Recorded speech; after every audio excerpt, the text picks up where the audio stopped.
নমস্কার বন্ধুরা, আমি পলাশ বিশ্বাস আর আপনারা দেখছেন পলাশ বিশ্বাস ভিডিওস। আশা করি আপনারা প্রত্যেকে ভালো আছেন এবং আপনাদের বাগানের প্রত্যেকটি গাছ খুব খুব ভালো আছে। বন্ধুরা, থাম্বনেল আর টাইটেল দেখে ঠিকই বুঝতে পেরে গেছেন যে থাম্বনেলে কী লেখা রয়েছে।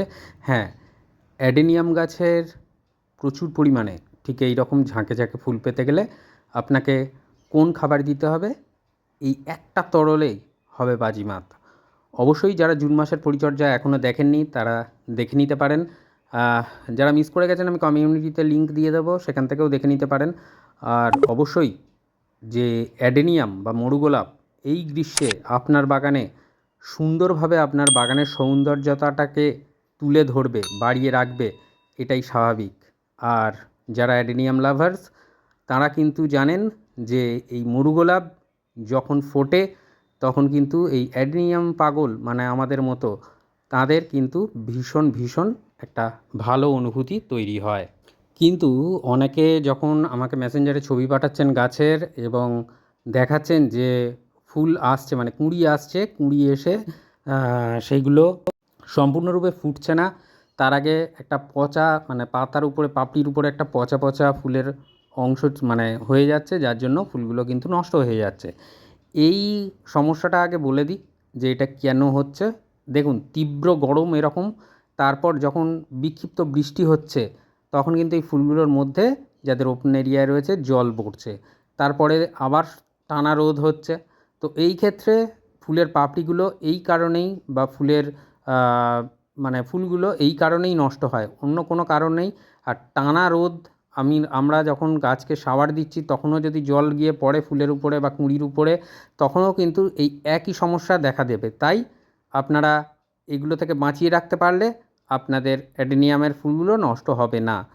অতিরিক্ত জল বা ওভার ওয়াটারিং যদি করেন, টবের মিডিয়ার মধ্যে যদি জল জমে থাকে তাহলে এই সমস্যা আপনার গাছে হতে পারে।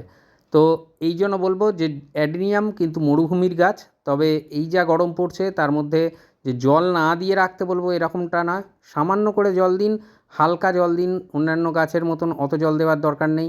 মাটিটা ময়েশ্চার থাকুক, হালকা ভিজে থাকুক, তাহলেই ঠিক আছে। আর আরেকটা কথা বলবো যে কুঁড়ি যখন এইরকম দেখছেন যে কুঁড়ি চলে এসেছে তখন কিন্তু আমরা গাছকে কোনো সাওয়ার দেওয়ার দরকার নেই, অ্যাডেনিয়ামকে কোনো শাওয়ারিং করারও প্রয়োজন নেই।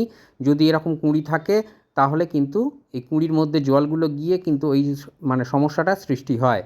তো ফাঙ্গিসাইড এই সময় ব্যবহার খুব একটা করার প্রয়োজন নেই। বৃষ্টির পরে এক আধ দিন হয়তো মিডিয়ার মধ্যে দিয়ে দিলেন সামান্য করে। তো এটা মাসে একবার করে করুন। যা আবার আগামীতে বর্ষা আসছে সেই সময় কিন্তু ফাঙ্গিসাইডের ব্যবহারটা করতে হবে। বর্ষার পরিচর্যা অ্যাডেনিয়ামের অবশ্যই বলে দেবো। আমার কোনো শেডের মধ্যে গাছ থাকে না, আমার ওপেন খোলা আকাশের নিচে আমার কিন্তু গাছ থাকে। তাই মিডিয়াটাও আমি কিন্তু সেরকমভাবেই বানিয়েছি, যারা পুরনো ভিউয়ার্স তারা জানেন। বালিচালার পাথর নিয়েছি, বালি নিয়েছি এবং ভার্মি কম্পোস্ট এই নিয়ে।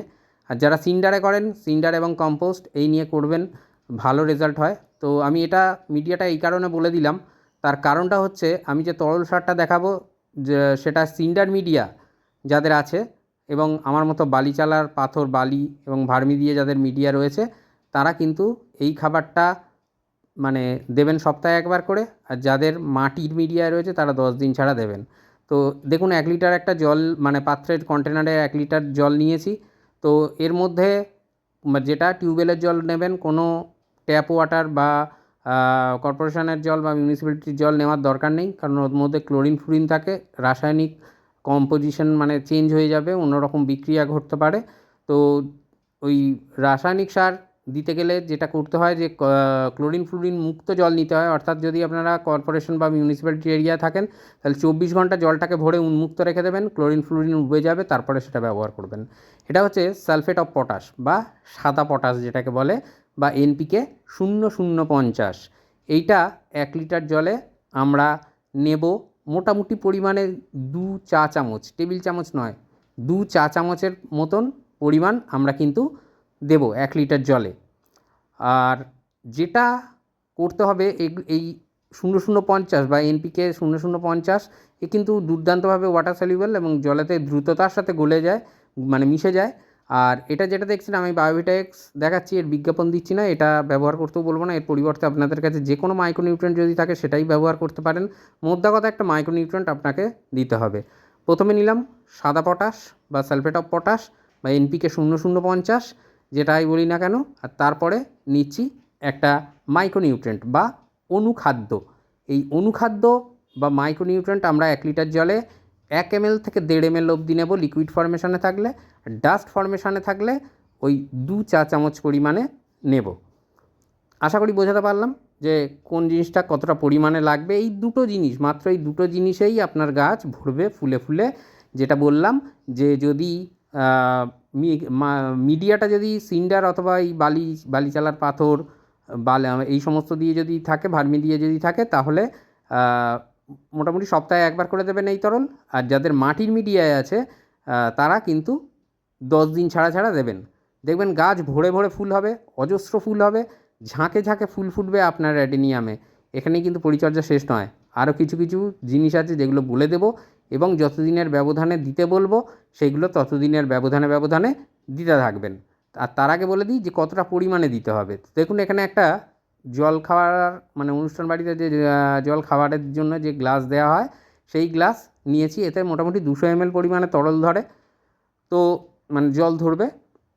তো এই গ্লাসটা আমি কিন্তু 1 গ্লাস ভরে নেব, একদম সুন্দরভাবে এই তরলটা আমরা ভরে নেব এবং সুন্দরভাবে অ্যাডেনিয়ামের গাছকে খাইয়ে দেবো বা অ্যাডেনিয়াম গাছের গোড়ায় দেবো। কতটা পরিমাণে দেবো, তো দেখুন এটা হচ্ছে একটা 5 ইঞ্চি টব যেটা এখন দেখতে পাচ্ছেন। এই টবে মোটামুটি এই গ্লাসের 3 ভাগ, মানে 3 ভাগের 1 ভাগ আমাকে দিতে হবে। যদি গ্লাসটাকে 3 ভাগ করি তার 1 ভাগ আমরা দেবো। আর এটা হচ্ছে 6 ইঞ্চি টব, 8 ইঞ্চি টব একটা। তো এই 8 ইঞ্চি টবেতে আমরা দেবো হাফ গ্লাস, অর্থাৎ 100 ml তরল দেবো। আর যদি 5 ইঞ্চি 4 ইঞ্চি এই রকম যদি থাকে তাহলে 50 ml পরিমাণে তরল দিলেই আমাদের কিন্তু হয়ে যাবে।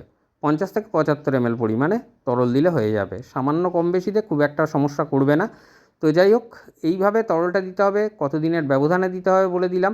এরপরে এই তরলটা যেদিন দেবেন, এটা হ্যাঁ আর একটা কথা বলে দিই, এটা আপনারা গাছের পাতায়ও স্প্রে করতে পারেন।